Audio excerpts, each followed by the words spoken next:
YouTube, how's it going? The Goat House is back, and today we're breaking down the official 2021 Content Creator NFL mock draft. So basically a mock draft with people picking for each team. Those people are YouTubers like myself, podcasters, NFL analysts, people just covering the NFL or creating content based on the NFL. So this was a lot of fun. It was very cool. I had kind of my live reaction to my picks and maybe a couple other on our Instagram. You see our Instagram on your screen right now. You'll find a link in the description. So check that out. Follow our Twitter. Fan voted mock draft going on there. A lot of NFL talking live during the NFL draft with reactions to pretty much all the picks there. Subscribe to the channel. Full NFL draft content. Position rankings going on right now. Have some updated mock drafts as well. But we use walkthemock.com, you see underneath me, for this mock draft. And it's a very cool website, one of a kind. If you're going to sign up, use code GOATHOUSE. Again, you'll find a link pinned in the comments here on this video. And here's a list of all the people that picked for each team. We can roll through. I'll give you guys a link to this so you can kind of go back and check. I'll put a link pinned in the comments with this as well. In alphabetical order. So for the Cardinals, Revenge of the Birds podcast, picked for the Cardinals. For the Falcons, I picked for the Falcons. I know a lot of people probably already know I am a Vikings fan. I just felt like picking for the Falcons. It's definitely an interesting pick, potential trade back spots. That's why I chose the Falcons there. Baltimore Beatdown picking for the Baltimore Ravens. A Walk the Mock Scout picking for the Bills. So somebody involved with this website, this simulator. Panther Nation Podcast picked for the Panthers. Of course, the Windy City Productions picked for the Bears. Former contributor for Cincinnati Jungle, Cincy Jungle, picked for the Bengals. XT Box Score for the Browns. The Beer and Sports Podcast picked for the Cowboys. That's Good Sports YouTube channel picked for the Broncos. Say It Again Network, Blue Chip Scouting picked for the Lions. And then Packernet Podcast for the Packers. Texans Unfiltered Podcast for the Texans, of course. The Blue Stable for the Colts. NFL Retweet. So we got a Twitter account here for the Jacksonville Jaguars. I know a lot of people followed them. The Say It Again Network for the Chiefs. Charged Up Bolts Magazine and Podcast for the Chargers. Walk the Mock Scout for the, the Raiders? Rams. Right Way Sports Network. Raiders Scout IG for the Raiders. Broshmo YouTube channel for the Dolphins. One Bar and LaPegas Show for the Vikings. PatsBuzz.com for the Patriots. Walk the Mock Scout for the Saints. Football Alliance for the Giants. Interstate of Green for the Jets and the Eagles. Is it separate to one covers the Jets, one covers the Eagles? Yeah, there's separate Twitter accounts here. They got their names or Twitter accounts. Again, I'll pin a link to this page so you guys can see if you want to. Steelers Depot for the Steelers. Interstate of Green for the Seahawks. Football Alliance for the 49ers. Razzball for the Bucks. Rise and Draft Scouting for the Titans. Hail Mary Podcast YouTube channel for Washington football team. So, again, you want this link, it'll be down below here. Again, we did use walkthemock.com. Very cool simulator. You can, draft against with other users. They don't have to be in the same house as you on the same computer. None of that nonsense. There's constantly ones you can join. You can create your own private lobby with your friends. If you're going to sign up, use code GOATHOUSE. Very cool. So NFL Retweet took Trevor Lawrence. No surprise there. Rich took Zach Wilson for the Jets. No surprise there. This is where it got interesting because I was picking 4 for the Falcons, and I knew Kyle Pitts maybe should be available for me, and I had a tough decision because I love me some Kyle Pitts. Do we go quarterback in the future? Because I kind of want to trade back as well. But Michael for the 49ers took Kyle Pitts here, which was surprising. So maybe it's not realistic. What if we got the draft night and 49ers selected Kyle Pitts? That'd be wild. All that time we're trying to figure out which quarterback it was, and they traded up for Kyle Pitts. So Kyle Pitts was off the board there, and I ended up, I kind of had it in mind that somebody was going to offer me a trade to come up and take my pick, and I was kind of open to that, having some fun. So Brandon from That's Good Sports offered me a trade, and realistically, I think the Falcons would probably ask for a next year first. as well. Maybe not as well, but that along with something else. But I went and accepted the deal. I wanted more picks in this 3-round mock here.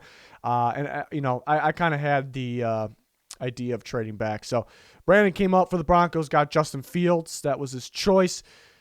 Cody for the Bengals took Penei Sewell. Yeah, the debate. Jamar Chase, because they could use that type of guy, and he fits with Joe Burrow. The chemistry's there, or they go line because the line's a disaster.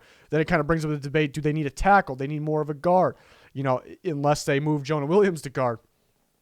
But he went with Sewell.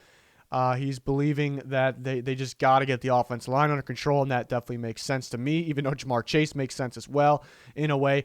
Broshmo took Jamar Chase, so just too good to pass. Yeah, I just keep saying this. I think the Dolphins kind of have somebody in mind who they want to pick. What happened? They have their mind made up. Somebody they knew for sure they were going to get going back up to 6.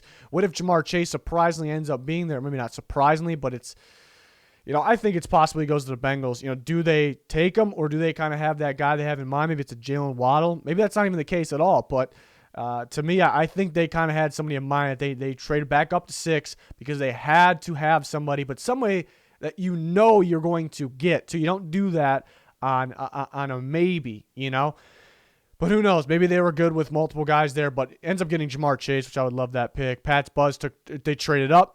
With the Lions. The Lions got a pretty decent haul there, and they took Trey Lance there, a good fit for the Patriots, especially with Cam Newton. I would start Trey Lance right away, though.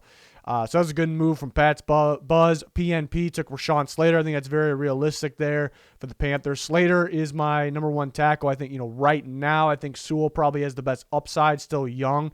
Slater had the best tape, though. So it's just going to be some of those teams want to just get the guy right now, but Slater also has upside too. So it's going to be split. I traded back. I took Jalen Phillips. I wasn't against trading back again. Didn't get any offers. I like Jalen Phillips a lot. I think he's by far the best pass rusher in the class. It didn't, if you guys follow us on Twitter, I tweeted a long time ago. As soon as I turned on the tape, Jalen Phillips, I was right away. I didn't even watch all of them yet. I just knew he was the best one in the class. And then you end up watching more and more. Today I'm watching more of every position. I just keep going until it's too late, until it's the NFL draft. But Phillips to me is just the total package guy. A lot of upside too. People kind of focus on the Jason Owe, the Gregory Rousseau for the upside, but Phillips might have the most upside of the class as well, which is crazy. So I do like him in Dean P's scheme. I think it's a pretty versatile scheme, flexible scheme. They switch it up a little bit, but Phillips is a versatile pass rusher in terms of scheme. He can play on the line, hand dirt, can play standing up. So I think adding him with Dante Fowler, Grady Jarrett and the inside, of course. I think this really helps this Falcons defense a whole bunch. So it'll be the question of, do teams pass on him because of the past injuries? He medically retired. That's just kind of a you're on hold type thing. He didn't decide to retire or anything like that. So I think people kind of blow that up bigger than it actually is.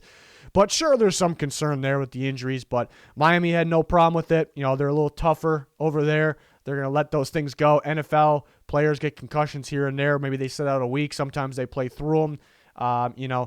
It's a man's game. I don't think anybody's going to make this guy sit out. So I'm not super worried just based off the talent.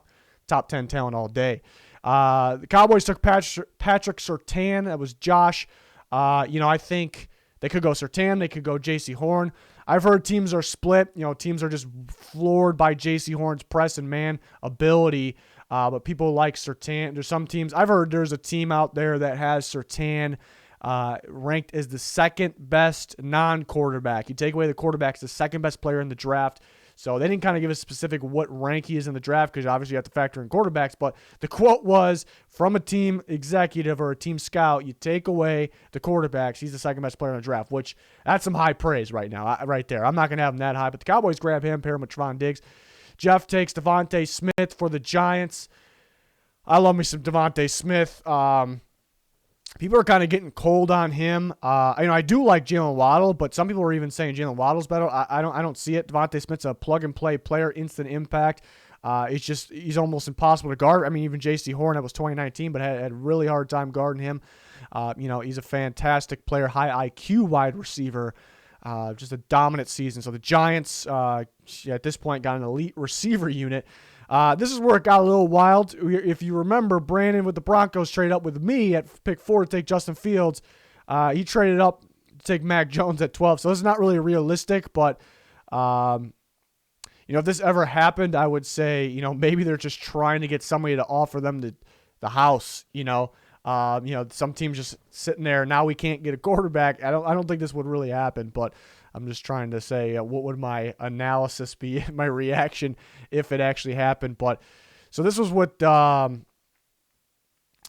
Eagles. So the Eagles end up moving back for, I'm surprised the Eagles wanted to do that there, but might have been some agreement there. But then John for the Chargers took Christian Darsaw.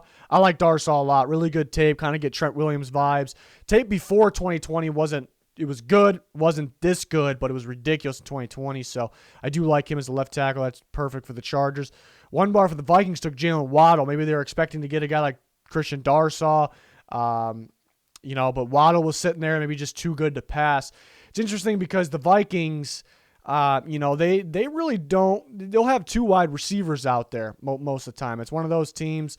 They'll have Adam Thielen and Justin Jefferson out there. Towards the end of the year, they started to use more receivers on the field at once, more often, and Kirk kind of got going in the passing game. So maybe they gear a little more towards this. That would be my breakdown if this actually happened. But I'd be a little surprised just because they don't feature a third receiver a ton at all. Maybe they should start, though. This is where it got really wild, too. James for the Texans. So the Lions just traded back out. They got 2022 picks. So that was interesting. Texans don't even have a second-round pick. So they came from the third all the way up to take a guard. I think that would be, that's like worse than a Bill O'Brien move. I like Elijah Vera Tucker, but that would be pretty wild to give all that up. It just wouldn't happen, to be honest. Blake for the Cardinals took J.C. Horn, which kind of would be a dream pick for them. He's a fit. They run a lot of press man. If they really want him, which they may want him because he's a fit, he's one of the best in the class, maybe the best. They may have to trade up, but he ended up being here. I like this move from Paul here. They saw Micah Parsons slipping through, which is a possibility because his character concerns are kind of coming up again, but some teams might be all right. But the Browns saw him slipping, and they made a move up, and that would be a great move. The Browns got a pretty damn complete roster. Now, I do think they have to replace Sheldon Richardson maybe now because they cut him, but they did bring in Malik Jackson, but he hasn't done much in some time, and he has the injury concern. It won't be a lengthy run with him and the Browns, but they do need a linebacker. I would like Micah Parsons to play weak side for them. He could even rush off the edge at times, rotate in with Clowney there. He wouldn't rotate in. He'd be on the field, off the ball linebacker, could line him up at edge rusher position certain times. So I like this move for the Browns. Raiders go back 26. They grab a couple extra picks. And then JB traded up for the Buccaneers. Another year, another championship roster for the Buccaneers as it sits. They really don't even need the draft. Everybody needs the draft, but they're that good of a roster, so they kind of come up and just get who they view the best available player here, and they do that. The Dolphins kind of get a load here, and they trade back, and they'll still have a first-round pick at 32nd overall. Kwity Paye for the Buccaneers, so JPP, Kwity Paye, and Shaq Barrett, there's going to be times where one's on the bench, maybe Kwity Paye early on, but kind of getting ready for the future, maybe JPP's last year. But there's going to be times where all three are on the field at the same time. You look at the Super Bowl, JPP was actually playing inside. They were using an extra pass rusher. I thought that was pretty cool. It was creative there, great creative game plan. And it's smart. It's smart on obvious passing downs. So that was interesting. Hail Mary PC podcast for Washington takes Jeremiah Owusu-Koramoah, who's a common pick. I think I bring this up a lot for when it comes to JOK in Washington.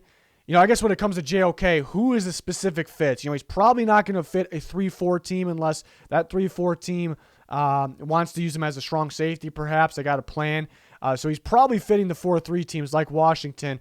But, what he specifically is, he's a linebacker safety hybrid that, plays in the box / slot a lot. It just sounds like a robber player, which is typically used in a cover 3. Think how Jeremy Chin played last year and cover 3 in a cover 3 scheme, heavy cover 3 scheme.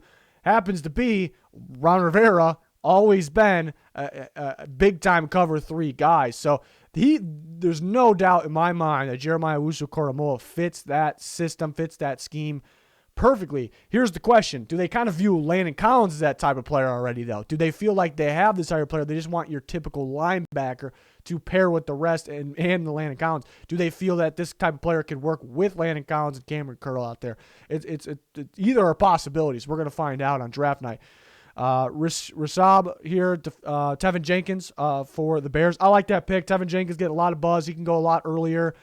Some teams think he can play left tackle. He has in the past. He was much better at right tackle. He might be. It might be about scheme though. He might be better for a man, / gap scheme. But the Bears, this would be an upgrade at right tackle. Could they have plans to play him at left? I'm thinking they're going to go offense. Based on what's going on with them, you would think they're going offense. We had a trade again. And this reminded me of last year. You remember the Chargers took Justin Herbert early. In this draft, they took Christian Darrisaw early. And then they traded back in for Kenneth Murray last year. Now they did it again here. John did it. Colts are definitely a trade back team that can try to reacquire those picks. And there's no linemen here. All the linemen for that left tackle spot, kind of feel like big time reaches because all the good ones are off the board pretty much at this point that fit the Colts. So I think in this scenario, trade back's definitely possible. They might get a little more here because going from 21 back to 15 essentially here in the second round, 15 in the second round, pretty far. But they did get quite a bit. Third round, second, they may get something else, maybe mid to late round. But the Chargers get Caleb Farley, so they get their cornerback for Brandon Staley's scheme, replacing Casey Hayward, who they cut this offseason. So rise and draft.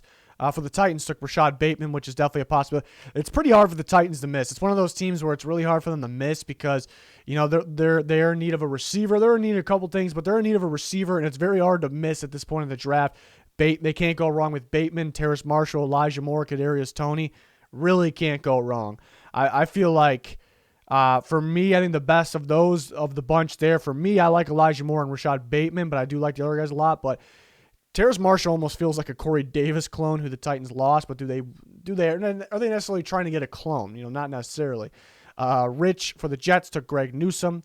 Alex took Najee Harris, which I think some people for the Steelers will kind of debate that one. There's people that, do want Najee Harris. He's the number one back for them for sure. They got him in the first round. And there's people that don't even have him in the first back, and now he's the first off the board. So I think the world will probably be split on that. I think that'd be interesting to see. I think most people will probably be against it. Maybe the Steelers fans, or they probably trust. They do a really good job drafting over there, in my opinion. Maybe they trust the process there. NFL retweet for the Jags took Javon Mareg. Pretty common pick there. Where Mareg is underrated is his, I guess, stopping the run. His ability to stop the run. He flies up, sure tackler. Pretty good instincts. So that's where he's underrated because he's kind of just built like a single high free, but he's really not that at all. Tristan for the Raiders, remember they trade back with the Browns, took Christian Barmore. Christian Barmore's name's heating up. Sounds like he's going to go much earlier in this. Sounds like the Raiders are their original pick. Might be like the latest he goes based on what we're hearing. There's no guarantees behind that. But he ends up trading back and getting Christian Barmore. For me, this is more of his range. He does have a ton of upside, but he trade back and get him. That's fantastic. Jake for the Ravens takes Jason Oweh, so the freakish athletic pass rusher with the upside. I mean, I don't know if there's ever been an athletic pass rusher like this in the draft, edge rusher, I should say. Maybe the biggest athlete, the best athlete in terms of this position. Lack of production is a little underwhelming. He can play, though. He has the traits. He can stop the run. He has the power as well, so he's not all speed and quickness. Love the upside there with the right team. Grant for the Saints takes David Collins, paired with Demario Davis. Ryan for the Packers takes Samuel Cosme. It kind of would be a Packers move to kind of go back to take an offensive line. Once again, everyone expects them. Well, at this point, I don't know if anybody's expecting receiver. They kind of just want them to take receiver. But you're thinking receiver, D lineman, linebacker, maybe a corner, get ready to replace Kevin King, even though they brought him back for a year. But they're really good at kind of recouping the offensive line, getting it before it's too late. You never want to have that gap. On top of that, they lost some guys in the offseason. On top of that, they may put the blame on the offensive line. There's blame scattered out, but the main blame might be on the offensive line for that NFC Championship game, really. So they may focus on something like this. If this happened on draft night, I would say, well, they're putting him at right tackle. He played left tackle for Texas. They got to be putting him at right tackle because Bakhtiari's at left tackle. Maybe they're moving Turner to guard, perhaps. Maybe they put Cosme at guard, but he's a tackle for me.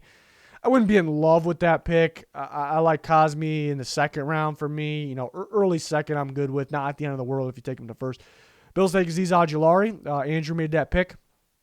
And, I guess that brings up the question. A lot of people say he fits only 3-4. He's a 3-4 outside linebacker as an edge rusher. Maybe that's because his body type. He did play a little bit of both at Georgia. His hand was, he's on the line, hand in the dirt, played plenty of what looked like 4-3 defensive end or what was equivalent to. I don't really have a problem. I think he can play either one. This would be a great pick for the Bills. This one makes sense for the Bills, too, because they have the guys that kind of get pressure. They just can't get the quarterback, get him down. That's kind of where they're struggling. So out of this draft with a lot of raw prospects, you get the guy that's kind of proven to get the production, actually get the quarterback and bring him down when you get there. That makes sense to me. Surprising trade. Jonathan, the Rams traded up. The Chiefs traded back. Interesting trade. They could take Liam Eichenberg. Wouldn't be in love with trading up for Liam Eichenberg. I have a second-round grade on him. I wouldn't be. I'm not a big fan of him in the first, but it wouldn't be the worst thing if somebody took him late first. But trading away value for him, I wouldn't love it. But they are probably getting ready to prepare for life without Andrew Whitworth. One, maybe wants to sign back on for a second. 2 more years left. I don't see any more than that. Broshmo trades back. We talked about that. For the Dolphins, takes Jamin Davis. So if this happened, if they took Jamin Davis, whether it's at 32 or wherever it is, if they took that on draft night, my instant analysis would be, they're going strict 4-3 defense. Brian Flores, kind of a hybrid defense, different looks last year and with the Patriots. The Patriots do that. That's kind of, that's Belichick defense right there. That's what they've been doing, and we kind of all assume that Flores is kind of going to stick to that. But if they took Jamin Davis, I would automatically think 4-3. And why that is because their linebackers are, remember they cut Kyle Van Noy. That's kind of the key piece to the hybrid defense. He's replaceable, but he was a key piece before because he's an edge rusher / off-the-ball linebacker. Dropping coverage, could rush off the edge when you need to, could blitz, but kind of that hybrid player. But with that current group, Jamin Davis in this scenario, Benardrick McKinney, Jerome Baker, those are 3 just strictly off-the-ball linebackers. Maybe they can turn Jamin Davis. I wouldn't put it past them. Turn Jamin Davis into a Kyle Van Noy type player, but I think they'd be running a 4-3. I think it would be Jamin Davis outside, Benardrick McKinney inside, Jerome Baker outside. That would be, if they made that pick, that would be what I would break down there, what I would say about that pick. So kind of running through the second round here. Steve Leatherwood going to the Jags, Creed Humphrey to the Jets. For the Falcons, I picked Javonte Williams. You guys know I'm a big fan of Javonte Williams. He's my number 1 back in the class. I think he can handle a load, inside carries, outside carries. I think it's a matter of getting the ball through the air. He's a home run hitter after the catch. More speed, in the open field than give him credit for. Perfect for Arthur Smith's scheme. I had to have him. I would love it for the Falcons. Basham, Terrace Marshall, Elijah Moore, Asante Samuel. I took Javon Holland here, and he can play free, can play strong, can play slot corner. I kind of have the idea of playing him strong and mainly moving around a bit. I think in that scheme be perfect. I think we're making that defense a lot better already. There's a couple other safeties that are solid, but I think this is, there's a pretty big gap from Holland in what the Falcons are trying to do from Holland in the next group. So that was kind of my route I took there. Kadarius Toney drops a little bit, so it's a good pick for the Lions. Redunes to the Giants. Stokes to I was actually trying to trade back up a little bit for Stokes, but I wasn't really willing to give up a lot because there was a lot of good corners still left. I saw Stokes was kind of the one I was targeting at this point when I was trying to trade back up right before here. But I also saw the list of corners. I'm like, it's not, there's pretty ones close in grade for me where it's not, I'm not dying to do it, but I do like Stokes for that Falcon scheme. See Browning, White, Davis, Nick Bolton, Joe Tryon, pretty good pick there for the Colts, I thought. ETN ends up dropping a little bit. A couple good receivers come off the board. Here's another corner, Fede Malafanu, who I like a lot. Keep going down the list here. You see more receivers, more offensive line. Calvin Joseph comes up the board. Surprising pick with Mukuamu here from South Carolina. Onwuzurike falls a little bit. That's a big time pick for the Packers. I knew my pick was coming up. I knew I was targeting a corner, but I saw Lee McNeil sitting around a little bit. Looks like the Falcons need a nose tackle. I'm a big fan of Lee McNeil, so that was kind of in my mind. I see Tyson Campbell still sitting there. I see somehow Gregory Russo still sitting there, but I see a Lee McNeil who I think would be a really good fit. So I'm kind of like, I got my options now. I didn't end up trading up. I stayed put. I got some good options. But then one of those options was there, and that was Tyson Campbell. He actually compares to A.J. Terrell. I think just Terrell's the better prospect. Campbell is a little more raw. Still got to get to that upside. But it'd be a phenomenal pick in round 3 here for the Falcons. I think they would like him. I think they would view him as a fit as well. And then with this pick, I saw Kellen Mond sitting there actually, and I was thinking about, do we get the guy of the future here? He ends up going the pick before, but I saw Jalen Mayfield sitting there, and I have Jalen Mayfield great as a right tackle. I think he'll work out fine. There's a lot of people saying he could play guard. That's why he does. It's because he does look like a guard. It looks like he can play at a high level at the guard position. So I'm not against either one. Keeping that tackle, keeping that guard. Caleb McGarry, young right tackle for the Falcons. I'm good with starting him still. I think you could get better at the position. You just don't need to force it. So in this case, I probably keep McGarry at right tackle. But if Mayfield looks better there, it's not a lose situation. But my idea here, because we do have an open guard spot now, I'd plug Mayfield at that open guard spot. I think it'd be a damn good offense. It's a little easier for him than playing tackle. Kind of got a complete offensive line at this point. So, and then kind of just skimming through here the rest of these picks, see some interesting picks for sure. I saw Milton Williams hanging around. I got a second round grade on him as well. So, a lot of good players falling through. Ronnie Perkins, James Hudson, like him a lot as well. But a lot of good players falling through here in this draft. But, yeah, kind of going back up to just look at the picks I made here. I feel like I got 5 starters. You don't want to force anything here. The trade back for Phillips, he starts opposite Dante Fowler Jr. Javonte Williams starts at running back, of course, perfect for Arthur Smith's scheme. Javon Holland. They picked up Eric Harris. You could definitely get better from that position. So if they like Holland at free safety, and, he's definitely an upgrade, they could play him there. But I was thinking playing Holland at strong. You can move him around a bit. Tyson Campbell. I do think he's a raw prospect, but, I think it's an upgrade from what you got opposite of A.J. Terrell, in my opinion. Again, Mayfield with thoughts of starting him at guard, but possibly could give them a battle at right tackle perhaps as well. So I felt like I got 5 starters here. Yeah, I mean, it definitely got at least 3 in my opinion. I mean, I really think Mayfield would start at guard. They do need a guard. People really don't talk about it. They need a guard pretty badly. They do. But once they get that guy, offensive line's feeling pretty complete. But they probably feel like they can plug somebody. They need somebody that can start, obviously, but they probably don't need to value it extremely high because the rest of the offensive line looks pretty good depending on the development of the young guys. I'm not really too worried about Lindstrom. I like him. Caleb McGarry there on the right tackle. Where do they view? Where's the new staff view him at? So I liked what I did here. I know maybe not everyone will agree. There's definitely different routes. I would have a tough decision if Kyle Pitts was there. When are the Falcons be picking 4 ever again? When is there going to be a draft class like this? So that'd be the reason to take a quarterback. I'm not against that at all. There are teams around the league, executives, some teams that, when you talk to them, they believe that the Falcons will focus on future, and then because they have the opportunity to.